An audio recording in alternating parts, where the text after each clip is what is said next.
Welcome back to another episode of Stranded in Pittsburgh. I'm Ethan Morrison alongside Nate Brysinger.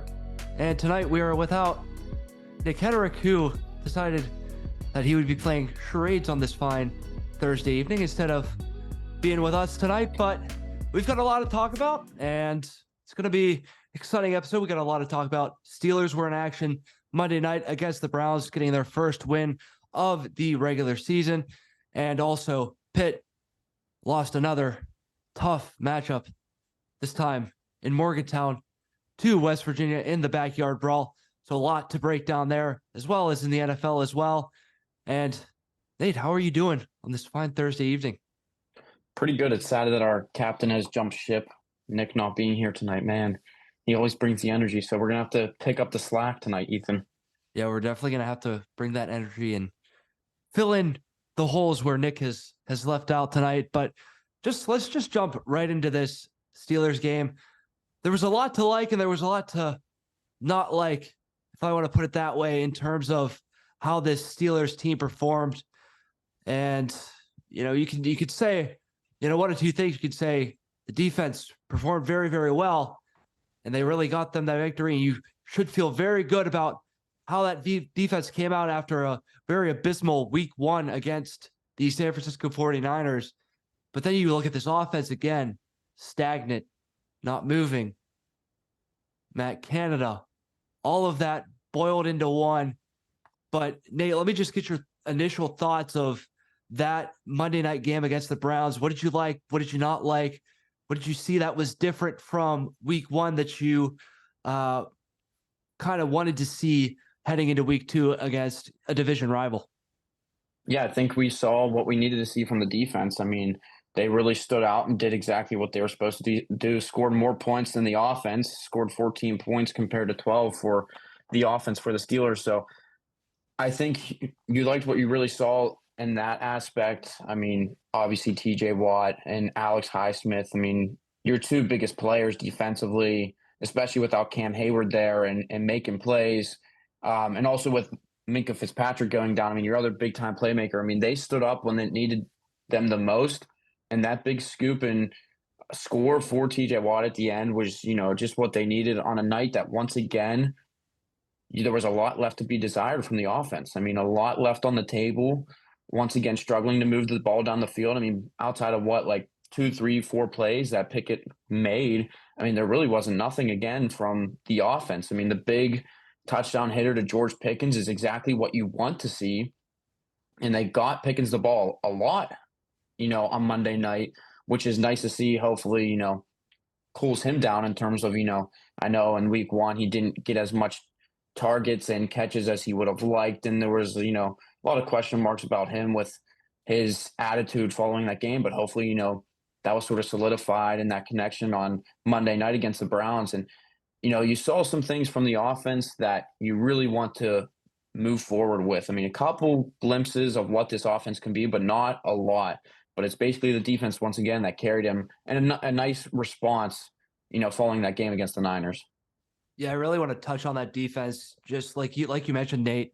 With the absence of Cam Hayward, there was a lot of question marks heading into week two and how this defense was going to respond, how the front seven was going to do against probably one of the better offensive lines in the FC. Cleveland was one of, the more touted offensive lines in this AFC and in the AFC North, and just how they were able to, perform against Cincinnati. There was a lot of question marks heading into this one, especially with how the Pittsburgh Steelers performed in week one against San Francisco, where they were just ran all over.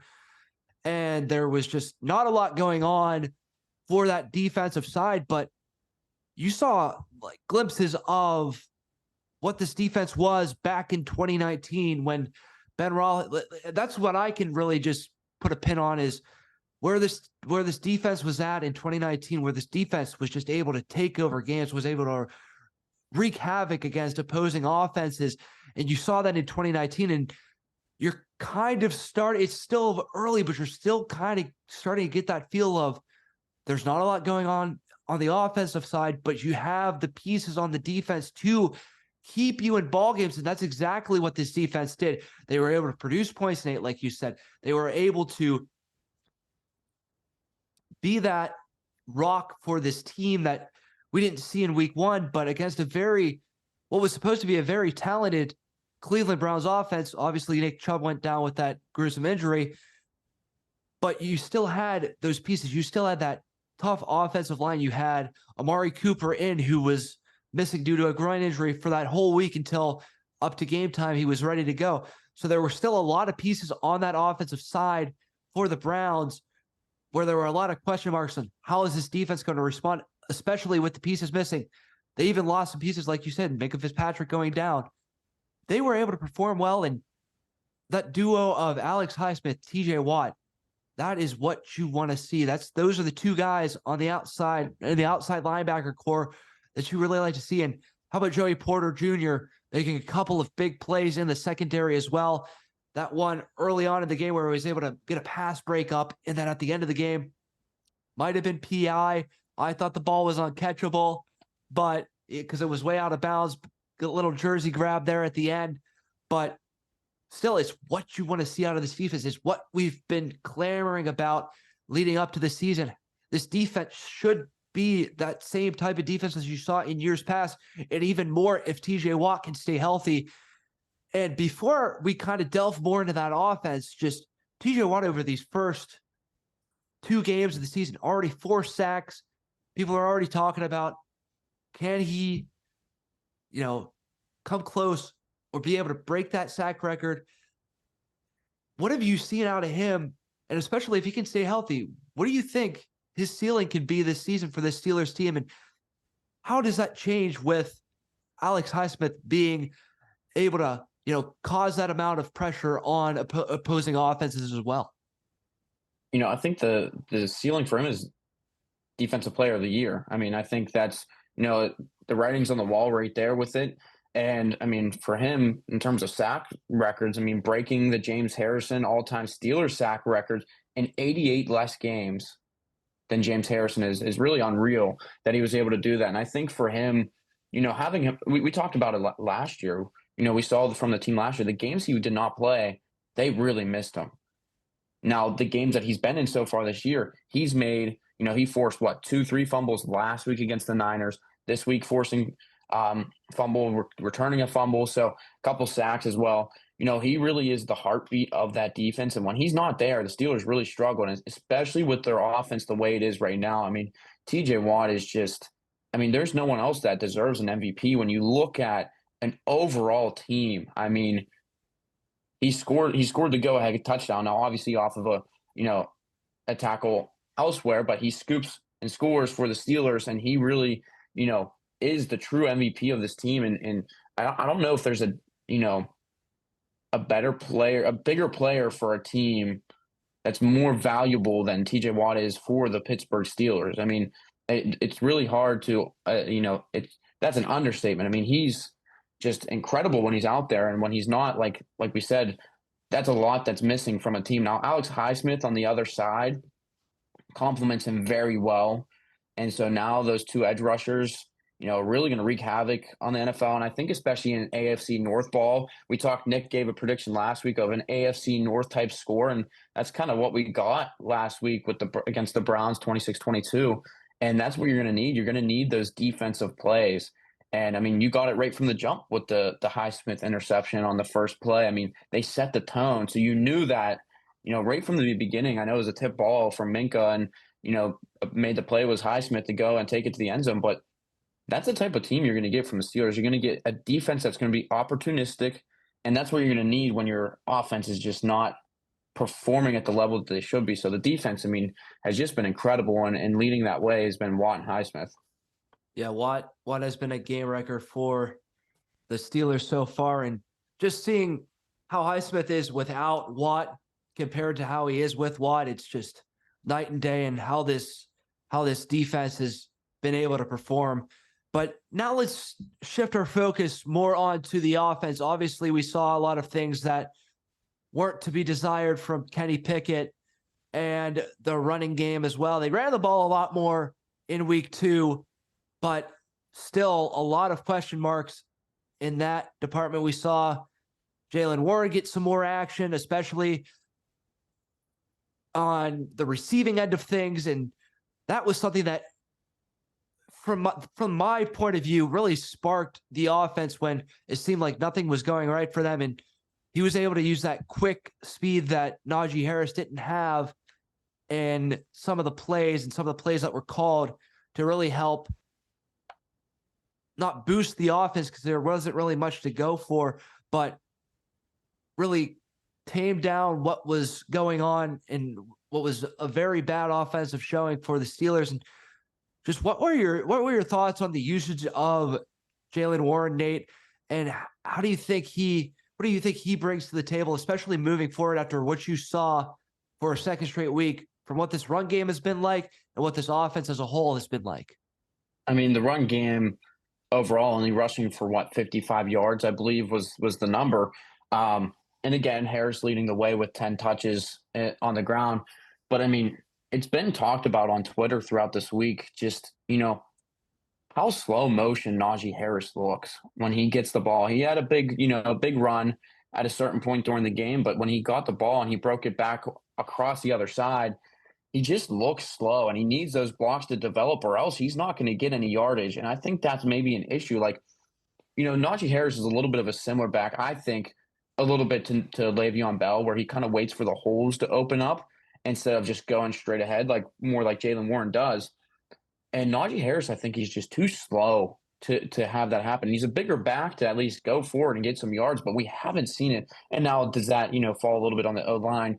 Probably. But also Najee, again, not showing where he's capable of. And I think Jalen Warren's versatility, especially out of the backfield and the receiving end, is very important for the Steelers. I mean, he had a couple big time catches, for a lot of yards picking up after the catch. So if you can continue to look that way for Jalen Warren and continue to use him as a two-dimensional back, I mean, that's big for the Steelers. And I think Jalen Warren being that second option on the run game also is helpful.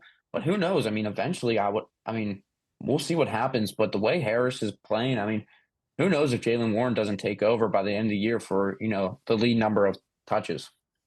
You really just see the difference between the two play styles from Warren and Harris. Just like you said, Nate, Harris does look a lot slower than, obviously they're two different styles of backs, but obviously where the offensive line is right now, there's still a lot more gelling to be done. They still added a lot of pieces. This O-line is still not where it was built at in the Le'Veon Bell days, where you could have that patient running back that could wait to find the hole and then attack. You're not seeing that now with this offensive line. It's going to be interesting to see the usage down the stretch here with how they're going to use it. But like you said, I do see a path where Jalen Warren does take over as this lead back, because he's just, I feel like a lot more explosive than what we've seen Harris do over these past 2 weeks. And even into last year, we saw Warren be a lot more explosive than Harris. He's just able to find a hole and just go and hit it and just run. And he uses that speed to advantage. He's not a big back, so he won't be able to pull and push his body around, but he's still that back that when he can find that hole, he can gain a good chunk of yards and set that offense up for second or third down and manageable, which I think is very crucial, especially from where we saw Kenny Pickett in the past game Monday night. And just want to get your thoughts on that. Compared to week one, obviously it's a little bit of an improvement from what we saw Kenny Pickett do in week one of the season. Obviously was targeting Pickens a lot more. Some of the passes were questionable, like that one interception early on in the game. There's still a lot of question marks into who Kenny Pickett is as a quarterback at the NFL level. Just want to get your thoughts, Nate, on what he did on Monday night. What did you see out of him, and what do you expect out of him moving forward? Do you see him continue to hit these ruts, or do you see him to be where he was at late in the year last year, where he was able to make the decisions and really take over the games late and be a reliable option down the stretch and a reliable player for the Steelers offense, because we saw him, take over games late and win the Steelers some football games last year late in the season against the Raiders and the Ravens, even the Browns.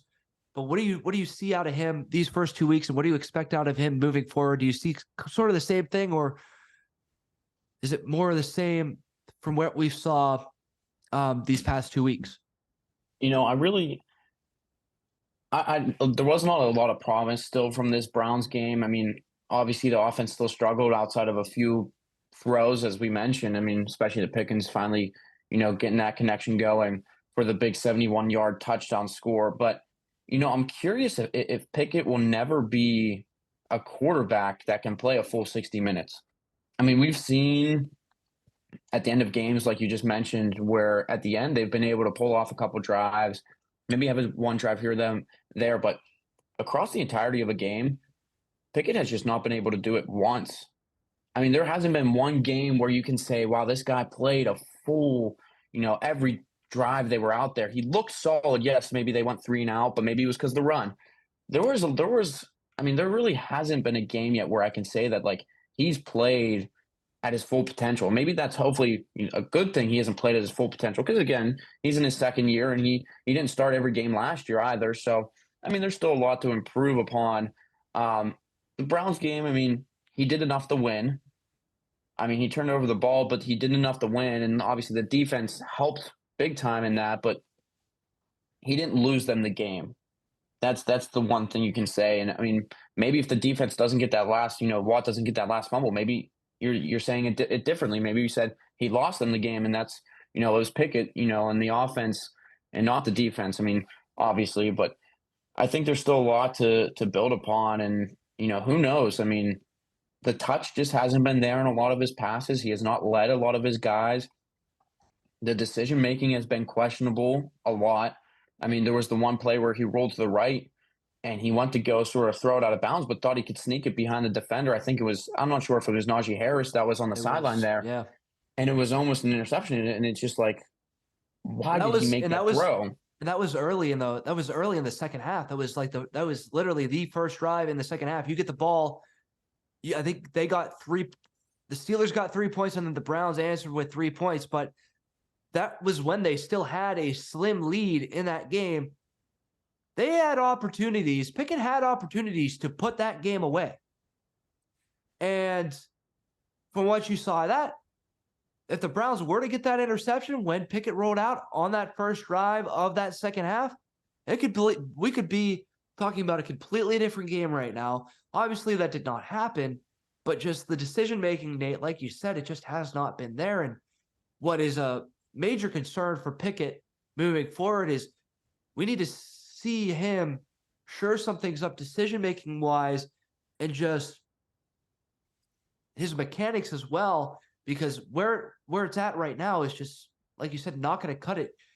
We haven't seen him play 60 minutes, like you said, and that's what you need if you're going to be that guy in the NFL that can lead a team to a victory late when that defense is not going to be on. Obviously, the Steelers defense, they forced 3 to 4 turnovers in that game. That defense can't do that every day. I said time and time again, that defense has to be gassed. But they took it to another level time and time again to get them that win. And that was like I saw this defense a few years ago, back when Ben was injured and they had Hodges and Rudolph in. That's what I saw. I saw this defense is going to continue to get gassed, and they're not going to be able to make the plays. And we even saw that late down the stretch in that 2020 COVID season where the offense was there. They played a lot better, and they're at a much higher level than where the Steelers offense is at now. But still, that defense is going to have more wear and tear, and there are, hopefully not, but there are going to be some more roadblocks and injuries down the stretch where you're going to have to account for. And they've already lost a couple of key guys, including Cam Hayward, who's still out for a considerable amount of time, and he's your big guy up front. So that defense is going to not be able to put together the games that they did on Monday night.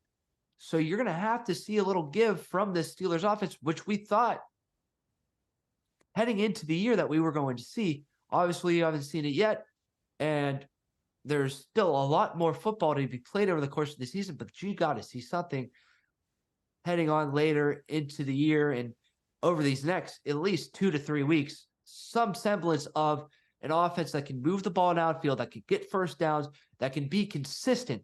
Consistency is key for this offense. They need to be consistent. They have not been consistent at all this year, and that's what you need to see. One last thing before we move on and talk about the Steelers matchup this week against the Las Vegas Raiders, Nate. There were chants. I knew it was coming. I was going to ask you the same thing. I had to ask. There were chants of Fire Canada. Wasn't about the wildfires out in Canada.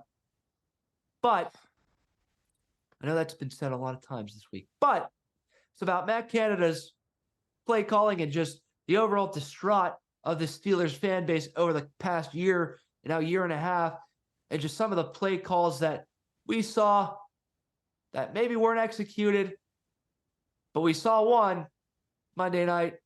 And I think I know what play you think I'm talking about. It was a 3rd and 1 jet sweep in I think the 3rd or 4th quarter that was like, what is happening here? Just what do you make of all the chants? Obviously, people are frustrated, but there's really not much you could do at this point other than you fire the man and you get another guy in there. For now, you're going to be running the same scheme, the same offense, time and time again. What are just your makings of the Steelers Nation, just chanting that, and just the overall thoughts on some of the play calling, because obviously it's not all in Canada. Most of it's on Kenny Pickett just because of his decision making and just how he has played over the course of the first 2 games of the year. But what are just your thoughts on all of what has transpired, especially all of what has transpired Monday night? Yeah, I think, especially boiled down to late in the 4th quarter, also that play, second to last drive of the game where there was a bunch of confusion in the backfield. They had like 4 guys in motion, and then Pickett came away with keeping the ball, and there was missed blocks, and it was just terrible all around. And that's when I think a lot of people just got fired up. And I mean, it's kind of been warranted, I think. I mean, it's similar to what we saw 2 weekends ago in terms of Pitt with Phil Dracovic and the Pitt offense getting booed off the field. I mean, it's very similar.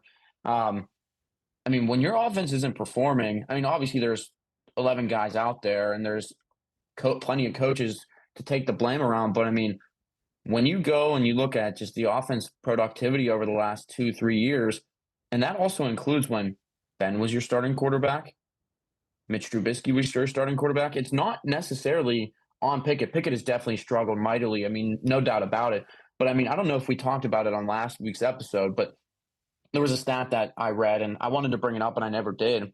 The Steelers are the only team that have not recorded a 400-yard game since the start of 2021. And that's the year Matt Canada came in. That tweet was from Daniel Valente on Twitter, and I got a lot of buzz and a lot of people were talking about it. I mean, every team has had a 400-yard game since that point of time, at least 3 times. The Steelers have not had any. And so does that point at Pickett and maybe the poor running game? I think no, it points more at Matt Canada directly because they're using the similar schemes, similar play calls that aren't working time and time again, and yet they continue to go towards it. So I think, you're a fan, you pay money to go see a team, and when I know the NFL is a lot differently than college where you don't need to score a lot of points to win.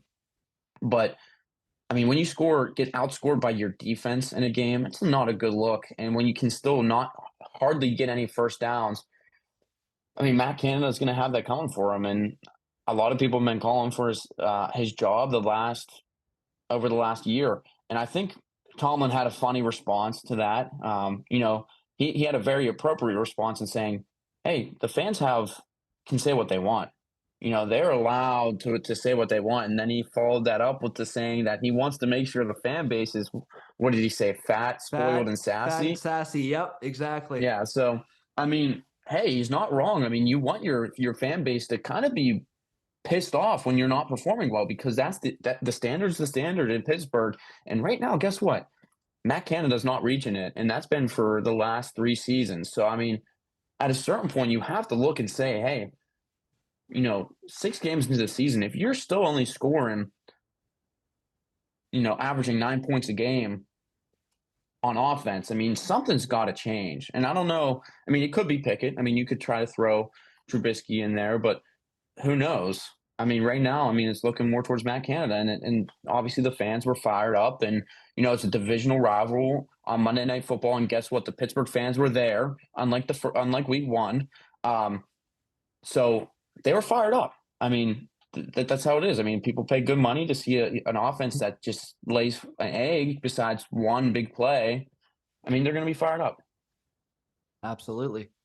Shifting gears to this week, the Steelers, they go to Vegas to take on the Las Vegas Raiders. Sunday Night Football on NBC.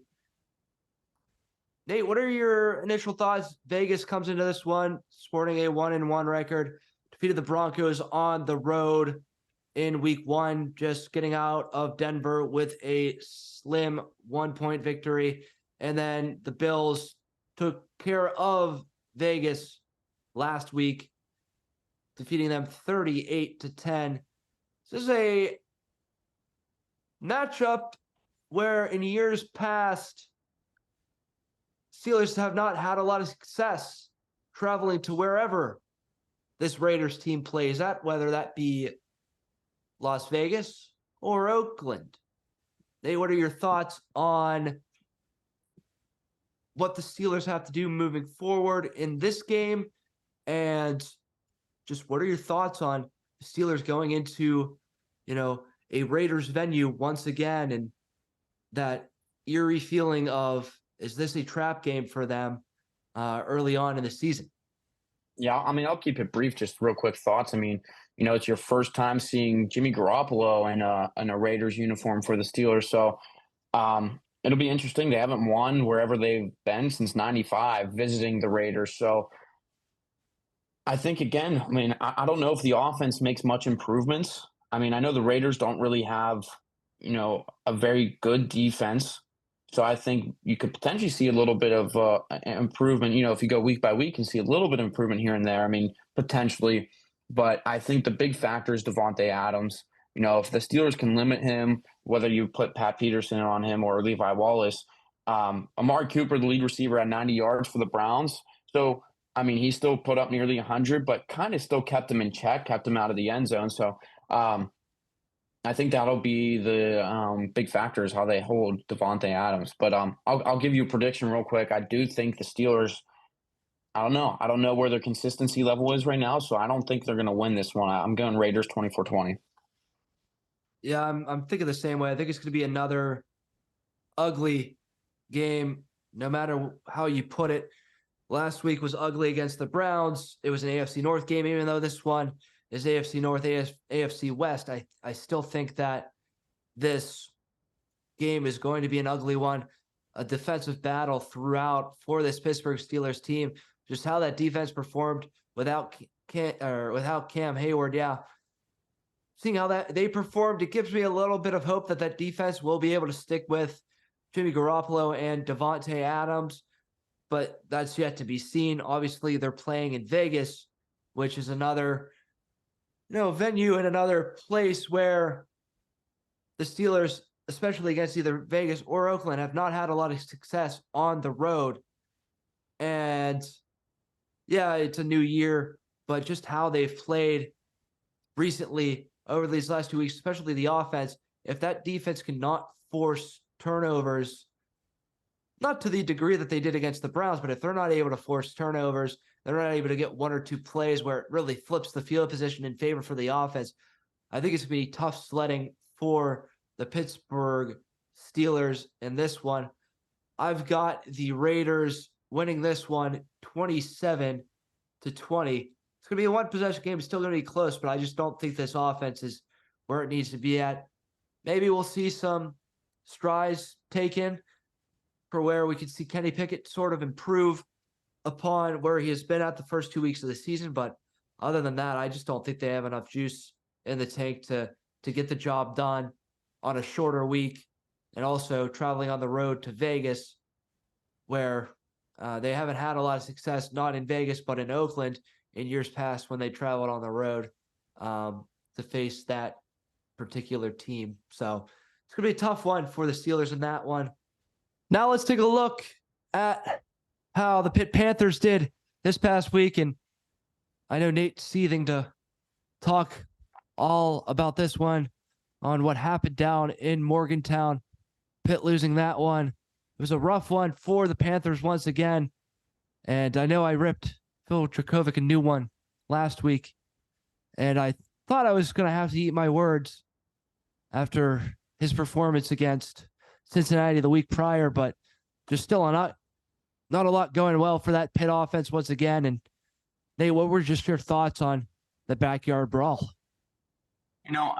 As I was watching it, there was a lot of part of me. I mean, I was at the game last year in Pittsburgh, and in the fourth quarter, it was looking like West Virginia was going to win.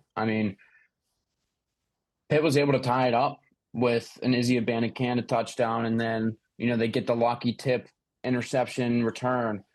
So, for a majority of that third, fourth quarter, I was sort of sitting there trying to hold my breath and say, you know what, maybe there's a chance that Pitt can make one or two plays. That's all they need. That's all they need is one or two plays offensively from Phil Dracovic, and he couldn't do it. All Phil had to do was be an average quarterback the last two games, and they win both of those games. And they don't. Phil Dracovic, again, he went 8 for 20, 40% passing.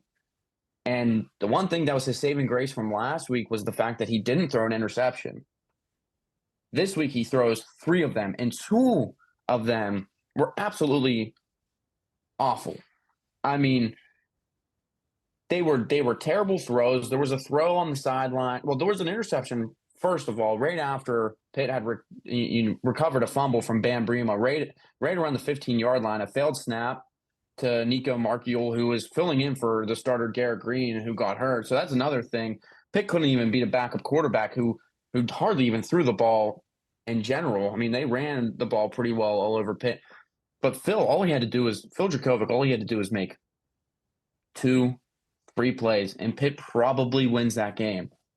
And you know what he did after the Pitt defense got a turnover? He threw an interception. Then, a different play, he's rolling out to his right, and he has 2 guys. Now, the underneath guy and Kanata Mumfield was not open, 3 guys, and he decided to honestly, no one knows. As many things as I've read and listened to over this past week, no one knows if he was looking for Mumfield or he had Bub Means down the field, further about 20 yards down the field, and he sort of put it right in the middle to a West Virginia defender who returned it basically all the way back down to the 10 of Pitt. So, all Dracovic had to do was make 2 plays, and he failed to do so. So, once again, obviously football, there's a lot of players out there. There's a lot of coaches, with their decisions and whatnot. We said the same thing for the Steelers, but, this is a game that really falls back onto Dracovic for the most part. His O-line wasn't that good. The O-line is really banged up for Pitt right now. They lost Matt Gonzalez during the game to injury. Branson Taylor was shaken up also on a couple plays, limping off. But Dracovic, all he needs to do is show some sort of inkling that he can play quarterback, and he has not yet. And that's why Pitt lost this game. Yeah, we saw Pitt just 6 points on the evening, both coming off of Ben Saul's 2 field goals, 36-yarder in the second quarter, 21-yarder in the first quarter. So just not a lot going on for the offense. There just wasn't much at all. Just 81 pass yards for Pitt in that one, 211 total yards during the game. It's not going to win you a lot of games, but yeah, Nate, like you said, it was a winnable game for Pitt, especially down the stretch, even though WVU had that lead, and it was just an ugly game for Pitt and another ugly game for Dracovic, and things didn't get better. And people were just asking and wondering if this is the time to move on from Dracovic, even though it's his fifth year, and he's a guy that has a lot of experience at the Division I level. But Nate, is it time to move on from Djokovic? Is it time now? I mean, you saw him against Wofford. He didn't do anything flashy or anything crazy. And then you see him against two teams that are in a Power 5 conference in the Big 12. You see the performances that you got out of him. Is it time to move on and get a younger guy in there that is going to be there where you can hopefully groom into that next quarterback like you had in Kenny Pickett, to where he's a guy that you can build your program around in years to come? Or do you stick with Phil throughout the rest of the season and ride this one out? I think, going into the second half, I thought there was going to be a chance that we would see, a switch in quarterback play. And not just because I think that there's someone else that can be better on that is behind Phil Dracovic, but I think it's also a thing of, you played the last 6 quarters with a guy that thought was this player who can go out and, help you score big touchdowns and be, an offense that can hopefully score 25, 30 points a game. And he hasn't even shown a sign of that remotely at all. Not only do you think is there someone behind him that can play better, but just in general, I mean, mentally, the psyche of your team, you're going out with a guy that you're like, especially your receivers. I mean, your receivers are probably like, this guy can't get us the ball at all. And if you at least make a change and put in Christian Veillere, the Penn State transfer, even Nate Yarnell, who played, as a freshman last year in a game against Western Michigan, at least put in a guy that can help you get a spark. I mean, in hockey, I mean, you see the goalie change all the time. Not only do you think because he could play a little bit better or the starter had a rough night, but it's a spark for your team. You put in new life and someone who can hopefully change the tide of a game. And 2 games in a row, I mean, you have Phil Dracovic that's been pretty lifeless. I mean, and when he's had the opportunity to maybe make up for it, he's not executed whatsoever. So I think at this point, Pat Narduzzi has said and was confirmed today at their media availability that he's going to start Dracovic over UNC. And, the unfortunate thing about this game, looking back at the last 2 games, West Virginia was a game that you can keep stride with them, even though Drakovic's not going to play well. And it's the funny thing because that first drive that they had, they came out running hard. I mean, Pitt didn't throw a single pass, which, eventually ate them up at the end because they didn't decide to throw down, within the red zone, and they opted for the field goal. But, West Virginia quickly was able to swallow up the run. I mean, West Virginia's D-line's solid, not tremendous, but the worst part about the West Virginia team is their secondary, and they hardly tested it. And when he tried to test it, he was just nowhere near accurate, was Phil Dracovic. And so that's a team that you can get away with poor performance from your quarterback. And also against Cincinnati, he played terrible, but they were able to come back in. And, just to add insult to injury, I mean, last week, Cincinnati lost to Miami of Ohio in overtime. And Miami of Ohio got crushed by the Miami Hurricanes from Florida. So, you look at these teams that Pitt's playing right now, they're playing 2 teams that were ranked at the bottom of the Big 12, and Pitt can't beat them. And now you're expected to go into ACC and against, a ranked opponent coming into Acrisure Stadium on Saturday, not only ranked, but a top 4 team in the ACC, but also with the Heisman contender Drake May.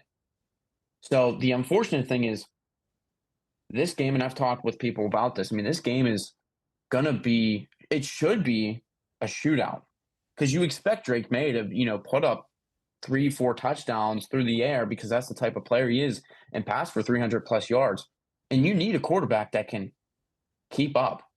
And what we've seen in the past 2 games, that's not going to happen. And Pitt's run game, both times they've gone away from it.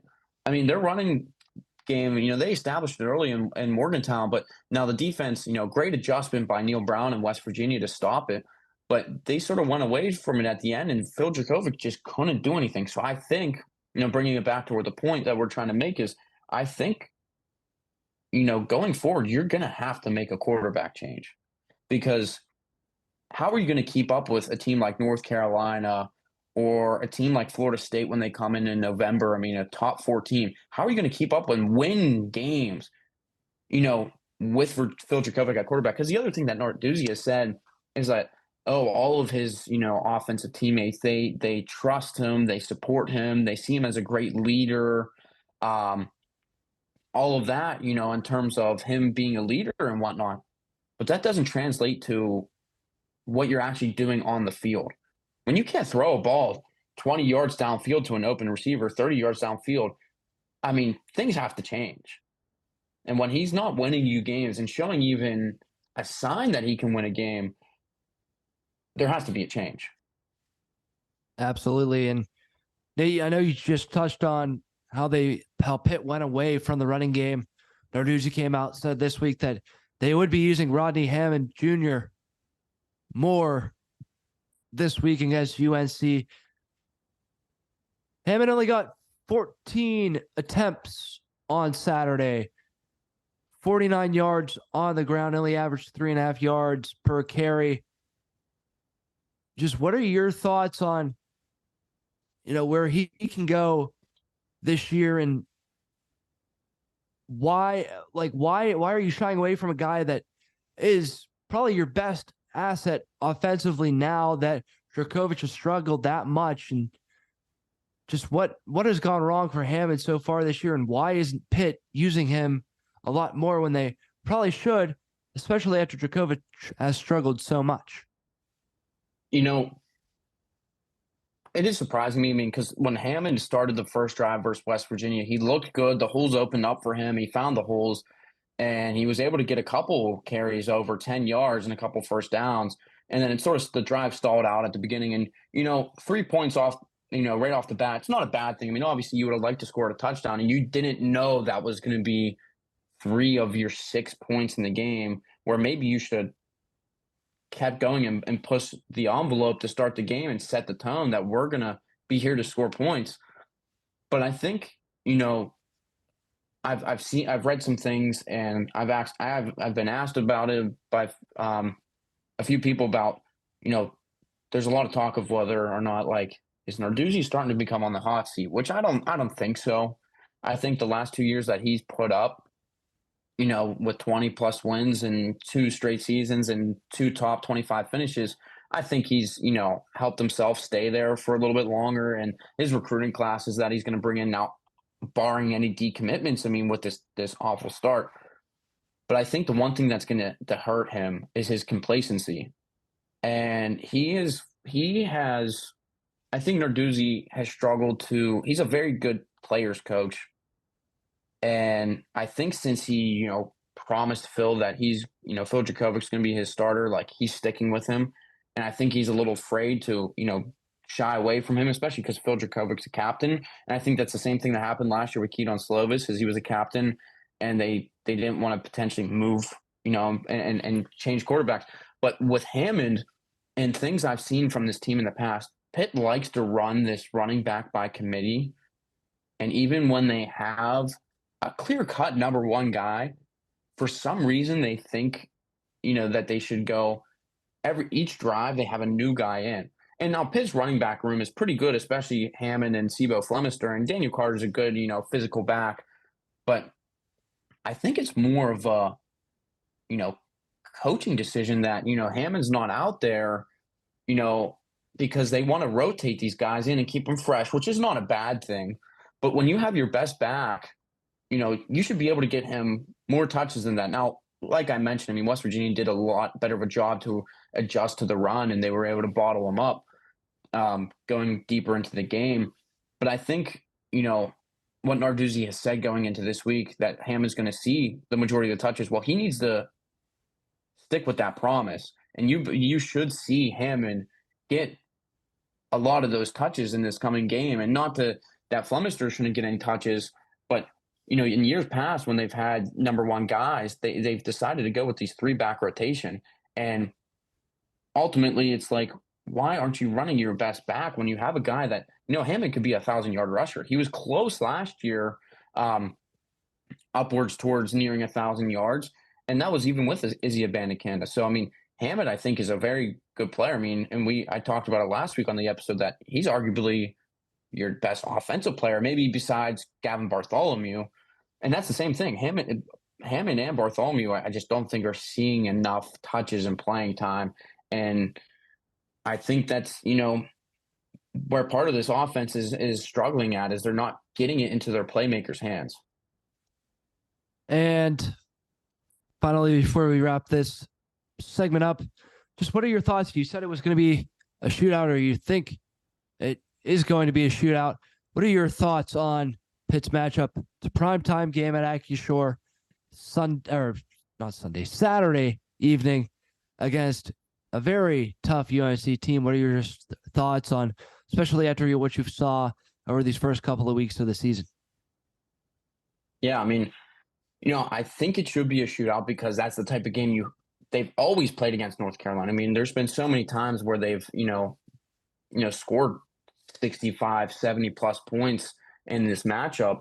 But I don't think Pitt, has the capabilities on offense as long as Phil Dracovich's under center. And who knows? I mean, Christian Veillere might not even, or Nate Yarnell might not be as good either, but I think there's got to be an option that's better than Phil Dracovic to at least move the ball down the field. And against North Carolina, you need that. You absolutely need it. So as long as Dracovic's in the game, I don't think it's close. I think, prediction-wise, if Dracovic's going to play, I'm thinking UNC comes away, Drake Mays goes 300-plus yards with 3 touchdowns, at least 3 touchdowns, 38-19. I think Pitt, Ben Sauls is back to work, kicking a couple field goals. But, I think UNC is just, too good offensively. And when you're trying to maintain alongside that type of Tar Heels offense, Dracovic is not going to be able to cut it. It's going to be interesting to see how Pitt responds after losing a big rivalry game to West Virginia against one of the top teams in the ACC. Well, that is going to do it for this episode of Stranded in Pittsburgh. Thank you all for listening. For Nate Preisinger, I'm Ethan Morrison. We will see you next time.